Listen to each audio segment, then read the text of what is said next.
12월 17일 대림 제3주일 요한이 전한 거룩한 복음입니다. 하나님께서 보내신 사람이 있었는데 그의 이름은 요한이었다. 그는 증언하러 왔다. 빛을 증언하여 자기를 통해 모든 사람이 믿게 하려는 것이었다. 그 사람은 빛이 아니었다. 빛을 증언하러 왔을 따름이다. 요한의 증언은 이러하다. 유다인들이 예루살렘에서 사제들과 레인들을 요한에게 보내어 당신은 누구요? 하고 물었을 때 요한은 서슴지 않고 고백하였다. 나는 그리스도가 아니다 하고 고백한 것이다. 그들이 그러면 누구란 말이요? 엘리야요? 하고 묻자 요한은 아니다 하고 대답하였다. 그러면 그 예언자요? 하고 물어도 다시 아니다 하고 대답하였다. 그래서 그들이 물었다. 당신은 누구요? 우리를 보낸 이들에게 우리가 대답을 해야 하오. 당신은 자신을 무엇이라고 말하는 것이요? 요한이 말하였다. 나는 이사야 예언자가 말한 대로 너희는 주님의 길을 곧게 내어라 하고 광야에서 외치는 이의 소리다. 그들은 바리사이들이 보낸 사람들이었다. 이들이 요한에게 물었다. 당신이 그리스도도 아니고 엘리야도 아니고 그 예언자도 아니라면 세례는 왜 주는 것이요? 그러자 요한이 그들에게 대답하였다.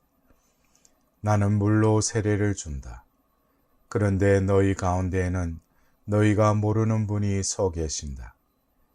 내 뒤에 오시는 분이신데 나는 그분의 신발끈을 풀어드리기에도 합당하지 않다. 이는 요한이 세례를 주던 요르단강 건너편 베타니아에서 일어난 일이다. 사랑하는 형제 자매 여러분, 오늘은 대림 제3주일입니다. 대림식이 셋째 주일은 우리를 기쁨으로 초대합니다. 오늘 일독서에서는 주 하느님의 영이 내 위에 내리셨다. 나는 주님 안에서 크게 기뻐하고 내 영혼은 나의 하느님 안에서 즐거워하리니 라고 기쁨을 노래합니다. 이 독서에서는 바오로 사도가 언제나 기뻐하십시오. 끊임없이 기뻐하십시오. 모든 일에 감사하십시오. 이것이 그리스도 예수님 안에서 살아가는 여러분에게 바라시는 하나님의 뜻입니다. 라고 권고합니다. 누구나 말씀대로 기쁘게 살고 싶지만 바라는 대로 늘 기쁘지는 않습니다. 왜 그럴까요? 기쁨을 만족으로 오해하기 때문일지 모릅니다. 기쁨은 만족과 다릅니다. 만족은 소원이 이루어진 상태, 곧 지나간 어떤 것이었지만 기쁨은 미래를 향해 나아가는 현재를 말합니다. 사회심리학자들은 우리 사회를 만족은 있지만 기쁨이 없는 상태라고 분석합니다.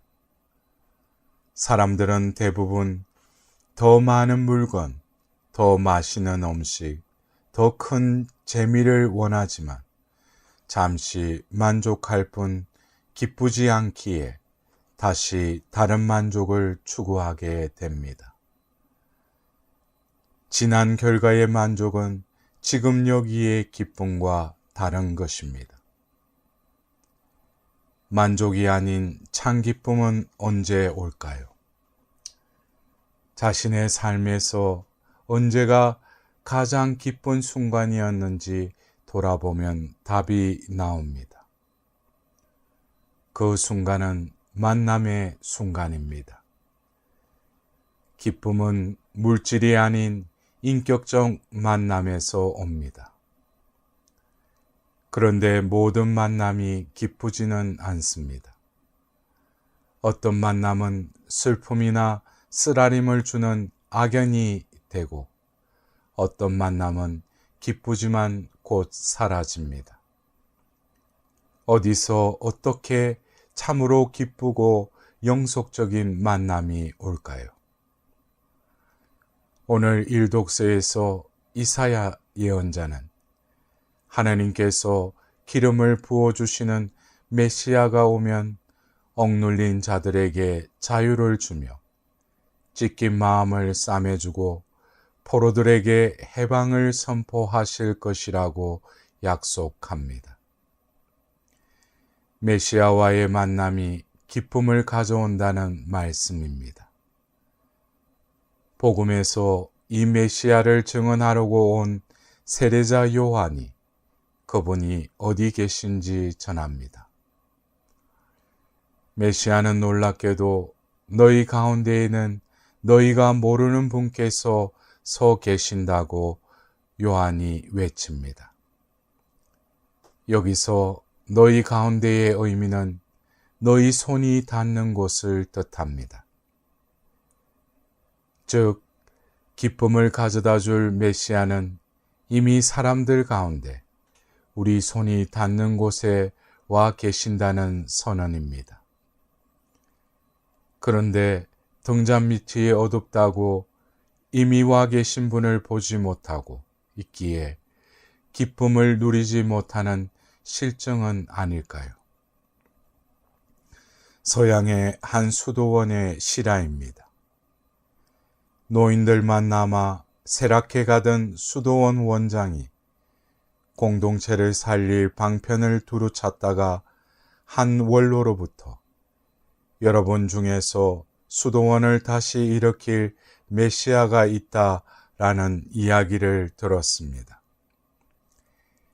이 말을 전해 들은 수사들은 그게 누굴까 곰곰이 생각하였습니다.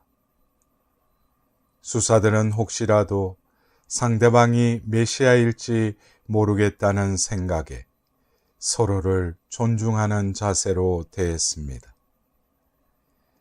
물론 자기는 아니라고 생각하면서도 자신에 대한 존중감도 높여갔습니다. 교회에 있던 이곳을 방문하는 사람들은 수도원 내에 흐르는 새로운 기운을 느끼게 되었습니다. 늙은 수사들끼리 보여주는 서로에 대한 극진한 존중과 겸손하면서도 당당한 모습이 좋았습니다. 사람들은 이 분위기가 좋아 소문이 나고 수도원을 찾는 발길은 나날이 늘어났습니다. 그렇게 방문한 젊은이들 중에 한 사람이 이곳에 남아 수사 생활을 시작하였습니다. 차차 다른 젊은이가 합류하였습니다. 이 수도원은 몇 년 지나지 않아 젊은 수도자들로 북적이는 옛날의 모습을 되찾게 되었다고 합니다. 우리가 기다리던 메시아는 우리 가운데에 서 계십니다. 늙은 수사들이 서로를 메시아로 대했듯 늙고 병든 부모를, 철부지인 자식을, 못마땅한 형제들을, 거북스러운 이웃을 메시아 대하듯 존중하고 사랑할 때에 진정한 만남이 이루어지고 기쁨을 누리게 됩니다. 그때 우리 집안이, 내가 머무르는 공동체가, 이 세상이 달라지지 않을까요? 우리 가운데 메시아가 계심을 인식할 때 주변 사람들을 다른 모습으로 보게 되고 내 삶도 달라집니다. 이처럼 내 곁의 사람들을 통해서 주님께서 가까이 계시다는 체험이 우리에게 참 기쁨을 가져다 줄 것입니다. 사랑하는 형제 자매 여러분, 오늘 대림 제3주일은 자선주일이기도 합니다. 자선은 어려운 이들에게 단순히 몇 푼 적선하는 것이 아니라 상대방을 예수님처럼 대하는 신앙의 실천입니다. 서로가 상대방 안에서 예수님을 만나는 것은 진정 기쁜 일이고 그 기쁨 속에 구원으로 가는 길이 열릴 것입니다. 이번 한 주간도 그 기쁨으로 주님께서 우리에게 초대하시는 그 음성에 응답드리는 복된 한 주간이 되시길 기원드립니다.